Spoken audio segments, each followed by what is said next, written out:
मेरे लिए बहुत बड़ी प्रेरणा है। उनको देखकर वही एक सीरियल जो देखकर हम बड़े होते चले आए। तो आप होते ना बचपन आपका कैसे बढ़ता है, आगे आप किस तरह से रहना चाहते हो। तो मेरी कोई मूल कविता नहीं है, मैं कहानियां लिखती हूँ और मेरी कोई मूल कविता नहीं है। कविता तिवारी की कविताएं सुनती हूँ और मुझे लगता है कंठस्थ है मुझे उनकी सारी कविताएं, जितनी वीर रस की श्रृंगार रस की कविताएं हम नहीं कहते हैं। हमारी आवाज भी शायद ईश्वर ने ऐसी बनाई है कि हम बिना माइक के भी बोलते हैं, हम सुना सकते हैं आप सबको, ठीक है।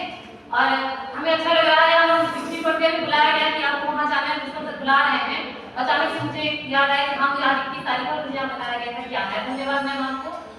और रही बात मेरी कुछ कहने की, तो उन्हीं की कुछ कविताएं और कुछ जो पंक्तियां हमारे गुरु की है जहाँ से हम पढ़ाई किए हैं, अगर आप कुछ सुनना चाहें तो जरूर कहूँगी।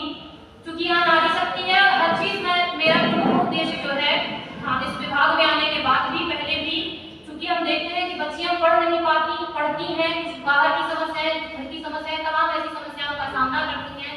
हाँ इस स्थिति में शायद हमारे बीच हम ही एक दूसरे की प्रेरणा बन सकते हैं, ठीक है। हम आपकी प्रेरणा हो सकते हैं, कोई हमारी प्रेरणा है, ठीक है। हमेशा अपने एक दूसरे की प्रेरणा बनते रहना चाहिए। तो अगर कुछ पंक्तियां हैं तो सिर्फ 4-4 लाइन कहूंगी आप लोगों के लिए, और ये मेरी मूल कविता नहीं है, मैं पहले बता देती हूँ, ठीक है। कि अभी इन्होंने कहा सर बहुत अच्छा बोल रहे थे, मैं जाके कुछ भी नहीं हूँ। मैं सोच पा रही थी कि ऐसे मतलब ऐसे काव्य पाठ, ऐसे शेर व शायरी कहाँ हो पाती है हमसे, पर प्रयास करूंगी कि जमाने के संग में मुझे झूमना है। ये सभी लड़कियों के लिए ध्यान रखिएगा। जमाने के संग में मुझे झूमना है, धरा की धुरी को मुझे घूमना है।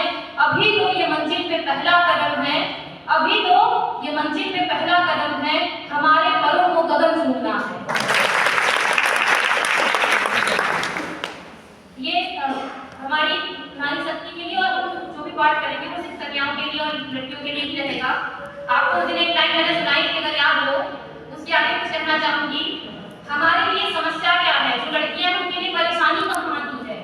जैसे हम हैं, हमने आपको उस दिन भी बताया था कि हमको हमारे घर से समस्या नहीं है, हमारे पड़ोसियों से समस्या है, हमारे समाज से समस्या है। हमें कमेंट्स कहाँ से मिलते हैं, समाज से ना। अगर हमको कुछ हो गया, कोई छेड़ दिया तो कमेंट कौन करता है, पड़ोसी। हालांकि बिटिया कुछ छेड़ा है, पक्का कोई गलती नहीं होगी। तो उसमें कहते हैं कि 2-4 बार हम जो कभी हंसा लिए, 2-4 बार हम जो कभी हंसा लिए, सारे जहां ने हाथ में पत्थर उठा लिए। 2-4 बार हम जो कभी हंसा लिए, सारे जहां ने हाथ में पत्थर उठा लिए। लोगों ने मुझ पे फेंके थे जो पत्थर हजार, लोगों ने मुझ पे फेंके थे जो पत्थर बेहिसाब, हमने उन्हीं को जोड़कर ये घर बना दिए। और सिर्फ कुछ पंक्तियां जो अभी देशभक्ति, और हाँ ये इससे तो हम भी विक्षुब्ध हैं कि राजनीति फिलहाल ये सब हमारा मुद्दा नहीं है। हम एक लड़की हैं और सिर्फ लड़कियों के लिए बोलना चाहते हैं हमेशा से।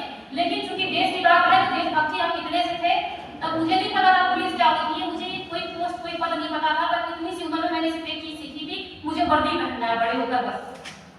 और मैं शायद आज वहां पे हूँ और आगे भी मैं वर्दी में ही आगे जाना चाहती हूँ, ठीक है। उसके लिए कि अगर माटी के पुतले देह में ईमान जिंदा है, हर इंसान के लिए है, ठीक है। उन्हीं की पंक्तियां हैं, किसकी, कविता तिवारी जी की। अगर माटी के पुतले देह में ईमान जिंदा है, तभी इस देश की समृद्धि का अरमान जिंदा है। न भाषण से है उम्मीदें, न बातों पर भरोसा है, शहीदों की बदौलत मेरा हिंदुस्तान जिंदा है। और एक बहुत ही महत्वपूर्ण ऐसी 2 पंक्तियां जो मुझे याद रहती हैं कि बिना मौसम हृदय कोयल से भी पूजा नहीं जाता। ध्यान रखिएगा, देशभक्ति कितनी बड़ी चीज होती है। कौन पूजा जाता है, कौन नहीं पूजा जाता है। बहुत अच्छी लाइन उन्होंने बोली थी और मुझे बहुत अच्छी लगी थी। कभी कोयल को देखा बिना मौसम पूछते हुए, बसंत में देखते हैं ना उसकी किलकारियां, तो बिना मौसम हृदय कोयल से भी पूजा नहीं जाता। जहां अनुराग करता हो वहां दूजा नहीं जाता। विभीषण को जानते हैं सब, विभीषण राम जी के भक्त हैं, ये जानते सब हैं, मगर जो देशद्रोही हो उसे पूजा नहीं जाता।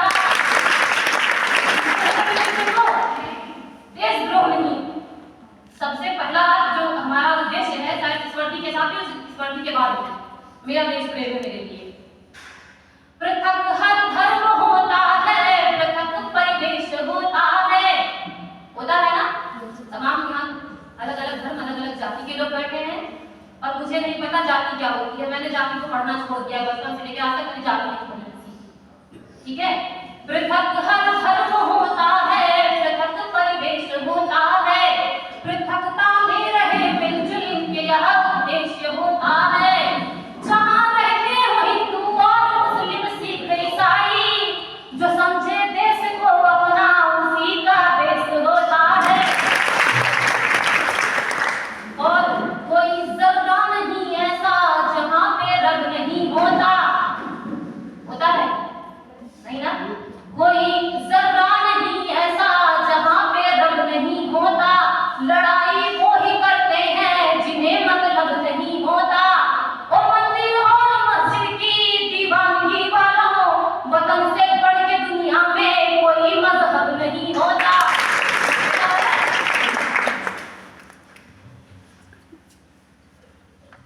आप हमको तमाम कविताएं सुनाते रहते हैं, छोटे छोटे प्रोग्राम पे आते हैं और मेरा